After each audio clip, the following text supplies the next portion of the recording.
নমস্কার। আগামীকাল মহাশিবরাত্রি। শিব মন্দিরে যারা যান তাদের উদ্দেশ্যে আজকে এই ছোট অনুষ্ঠান। আমি আমাদের এই মন্দিরে সকালে গেছিলাম, গিয়ে দেখলাম শিবলিঙ্গের জলাধারের নিচে অন্তত গোটা 4-5 ছোট ছোট ছোট ছোট শিব কেউ রেখে গেছে। আমি মন্দিরের পুরোহিতকে ডাকলাম, ওনাকে জিজ্ঞেস করলাম যে শিবলিঙ্গে যখন জল অর্পণ করে জলাধারী থেকে যখন নিচে পড়ে, সেটা কি আবার শিবলিঙ্গের মাথায় স্থাপনা করা যায়? তো উনি বলছে না। তাহলে এইগুলো যে ছোট ছোট শিবলিঙ্গ যে তলায় রয়েছে, এর মাথায় তো ওই জলাধারী থেকে জল পড়ছে। হ্যাঁ, সত্যিই তো। আর আপনারা এগুলো দেখেন না কেন? এরকম যাদের বাড়িতে দেখবেন সাদা শিবলিঙ্গ বা ডবল শিবলিঙ্গ, তারা কি করেন, মন্দিরে ওটা চুপচাপ রেখে দিয়ে চলে যায়। মন্দিরে কোন স্থানে রাখবেন আপনার কোনো ধ্যান ধারণা নেই। আপনি দায়িত্ব মুক্ত হতে চাইলেন, কি করলেন? জলাধারের নিচে ওটাকে রেখে দিয়ে গেলেন। আপনার পাপের বোঝাটা আরো চতুর্গুণ বাড়িয়ে।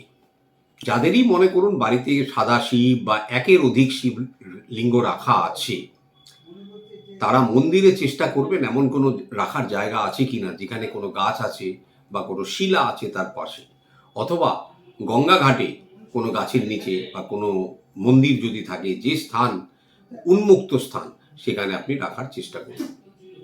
ভুল করেও জলাধারের নিচে আরেকটি শিবলিঙ্গ প্রতিষ্ঠা করে জীবনে পাপের বোঝাকে বাড়াবেন না।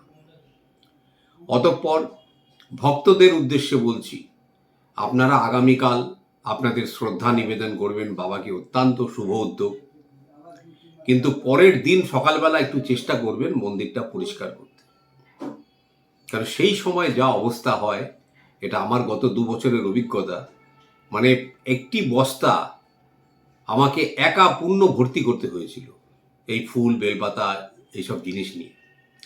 তো আপনারা যে যার জিনিস যখন অর্পণ করবেন, পরের জন এসে সেটাকে তখনই সাইডে সরিয়ে রেখে তারপরে তার পরবর্তী জিনিসগুলো দেবেন।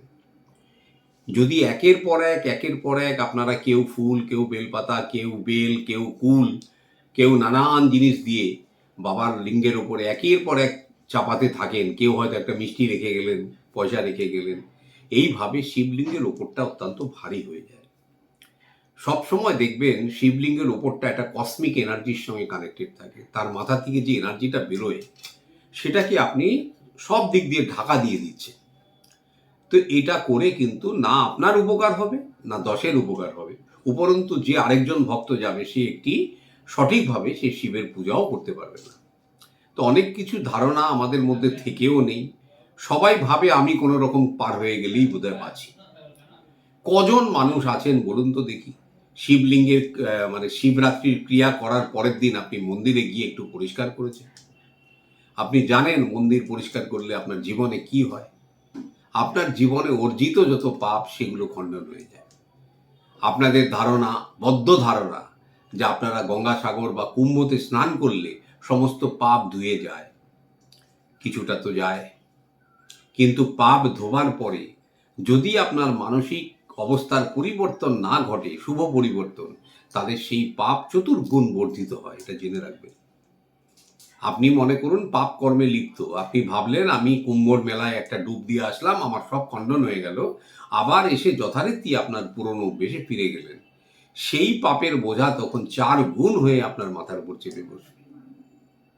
অতঃপর কিছু সেলিব্রিটি, কিছু রাজনৈতিক ব্যক্তিত্ব, তারা যখন দেখবেন কুম্ভ স্নান করেন ক্যামেরার সামনে, আপনার আধ্যাত্মিক জিনিস যখন আপনি ঈশ্বরে বিলীন হতে চাইছেন, ঈশ্বর সান্নিধ্য চাইছেন, সেই সময় ক্যামেরা কেন?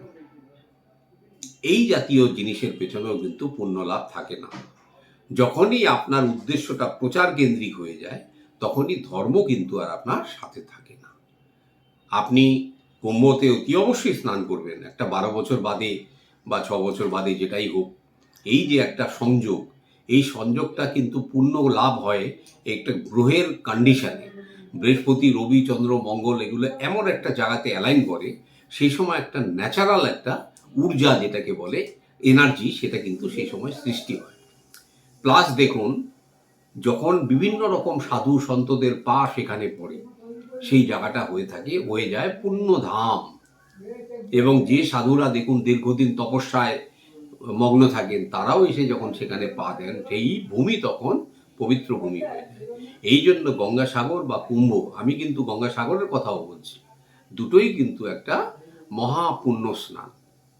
কিন্তু পুণ্য স্নানের পরেই আপনাকে কিন্তু আবার একটা নতুন জীবন শুরু করতে হবে। এই তথ্যটা মাথায় রেখে স্নানটা করবেন।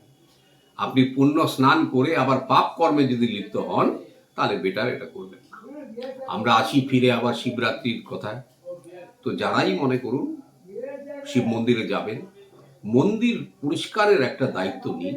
আপনার জীবনে দেখবেন শনি আর রাহু বলে কোনো জিনিস, অশুভ প্রভাবের কোনো জিনিস আর থাকবে না। আপনার তো মানে এই জিনিস অনেকেরই অজানা, কিন্তু আজকে আমি এটা পরীক্ষিতভাবে বলছি যে যেদিনকে মন্দির পরিষ্কার বা মন্দিরের একটি ইলেকট্রিসিটি বিল যদি আপনি পেমেন্ট করতে পারেন, আপনার জীবনে দেখবেন আর কোনো অ্যাস্ট্রোলজার প্রয়োজন হবে না। সব কিছু দেখবেন ভগবান শিবশঙ্কর কিভাবে একে একে তার দিকে টেনে দিয়েছে। নমস্কার, সবাই ভালো থাকুন। ওম নমঃ শিবায়।